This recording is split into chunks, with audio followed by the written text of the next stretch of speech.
رمضان فقیر کے نزدیک اللہ کا تعارف ہے، اللہ کا تعارف ہے کہ ہم کس رب کے بندے، کس مہربان رب کے بندے ہیں۔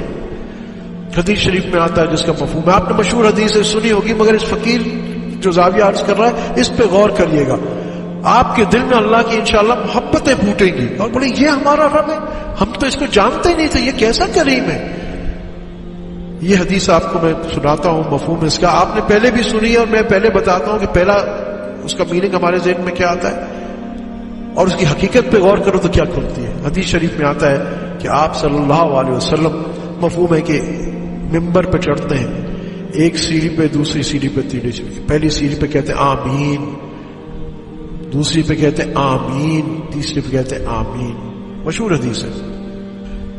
صحابہ نے بعد میں پوچھا یا رسول اللہ صلی اللہ علیہ وسلم آج ہم نے ایک عجیب معاملہ آپ کے ساتھ دیکھا کہ آپ نے ہر سیڑھی پہ اپنا قدم مبارک رکھا اور آمین کہا۔ آپ صلی اللہ علیہ وسلم نے فرمایا جس کا مفہوم ہے کہ جبریل امین تشریف لائے، میں نے ایک قدم رکھا، انہوں نے کہا ہلاک ہو جائے وہ شخص جس نے اپنے ماں باپ کو بوڑھی عمر میں پایا اور وہ ان کو جنت کا دروازہ نہ بنایا۔ میں نے کہا آمین۔ دوسرے سیڑھی پہ چڑھا تو جبریل علیہ، یہ اب اوپر نیچے ہو سکتا ہے، میں مفہوم عرض کرتا ہوں، تو جبریل امین نے فرمایا ہلاک ہو جائے وہ شخص جس پہ کے سامنے آپ صلی اللہ علیہ وسلم کا نام مبارک آئے اور وہ درود نہ پڑے۔ آپ صلی اللہ علیہ وسلم نے کہا آمین، اللہ اکبر کبیرہ۔ اگر ایک ایک بات کی، ایک ایک سیڑھی کی کھولتے رہے باتیں تو عجیب رات ہی نکل جائے، اور درود شریف کی تو کیا ہی بات کھولے۔ یہ دیکھو اب میں بات کروں گا درود شریف کی بھی ایک بات آپ پہ کھل جائے گی۔ ایک سیڑھی اور اوپر تشریف لے گئے تو جبریل امین علیہ السلام نے کیا کہا، ہلاک ہو جائے وہ شخص جس کو رمضان کے روزے ملے اور وہ اس کی مغفرت نہ ہو۔ آپ صلی اللہ علیہ وسلم فرماتے ہیں آمین۔ اس کے معنی آپ نے سب نے سنے ہوگے کہ دیکھو جبریل امین کی دعا ہے اور آپ صلی اللہ علیہ وسلم کی آمین ہے، تو کتنی بڑی کس کی پاک ذات کی دعا، اور پھر رحمت اللہ عالمین جیسی ہستی کی، دو جہانوں کے سردار کا اس پہ آمین کرنا ٹھپا لگ گیا، بالکل ٹھپا لگ گیا، اس سے کوئی انکار نہیں ہے، اس سے کوئی انکار نہیں۔ مگر اب ان دعاؤں کی حقیقت ذرا سمجھیے آپ۔ اب میں ایک دعا کی بات کرتا ہوں کہ رمضان جس نے پایا اس نے اپنی مغفرت نہ کروائی۔ میرے جیسے آدمی کو کیا سمجھ میں آتی ہے کہ جی جس نے روزہ نہیں رکھے اور یہ نہیں کیا اور اس نے مغفرت نہیں کرائی، تو یعنی وہ پھر، اور ہمارے ذہن میں یہ آتا ہے کہ بہت محدود لوگوں کی مغفرت ہوگی، اور we have to strive for it. ٹھیک ہے، کوشش کرنی ہے۔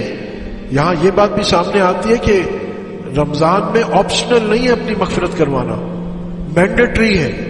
مغفرت کروا لی تو ٹھیک ہے، ورنہ کوئی بات نہیں۔ دیکھو اگر رمضان میں تمہاری مغفرت نہیں ہوتی تو پھر آپ صلی اللہ علیہ وسلم کی دعا، جبریل علیہ السلام کی دعا اور آپ صلی اللہ علیہ وسلم کی آمین ہے، which is very، بہت ہی خطرناک بات ہے۔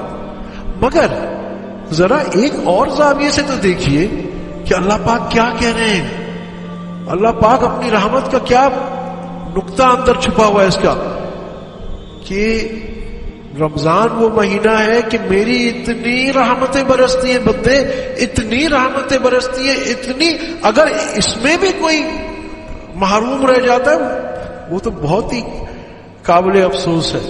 جیسے میں کروں کہ ہم نہانا بھی چاہتے ہیں اور سارے شہر میں دھواں دار بارش ہو رہی ہو اور ہم باہر میدان میں بھی کھڑے ہوں، اور کوئی شخص آپ کو کہے کہ جی میں میدان میں تو کھڑا تھا مگر پھر بھی میں سوکھا رہا، میں نہا نہ سکا، تو آپ اس کو حیران ہو کے دیکھیں گے کہ اللہ کے بندے، اتنا پانی پورے شہر میں برس رہا تھا، آسمان جو ہے وہ شاور کی طرح آ رہا تھا نیچے، پھر تم کیسے محروم رہا؟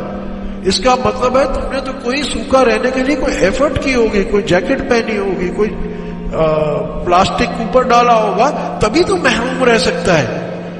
تو یوں سمجھیے کہ رمضان میں اللہ کی رحمت اتنی کثرت سے ہوتی ہے کہ اس رحمت سے بچنا مشکل ہے۔ اللہ اکبر کبیرہ۔ وہ کہتے نا کہ وہ کہتے ہیں کہ اب کہاں بچ کے جاؤ گے؟ اللہ پاک اس میں کیا فرما رہے ہیں؟ دیکھو تو صحیح ایک نقطہ، اللہ کہہ رہے ہیں کہ اس میں اب کہاں بچ کے جاؤ گے، اور اگر اب بچ کے کہیں چلے گئے تو پھر تو واقعی تم سے بڑا محروم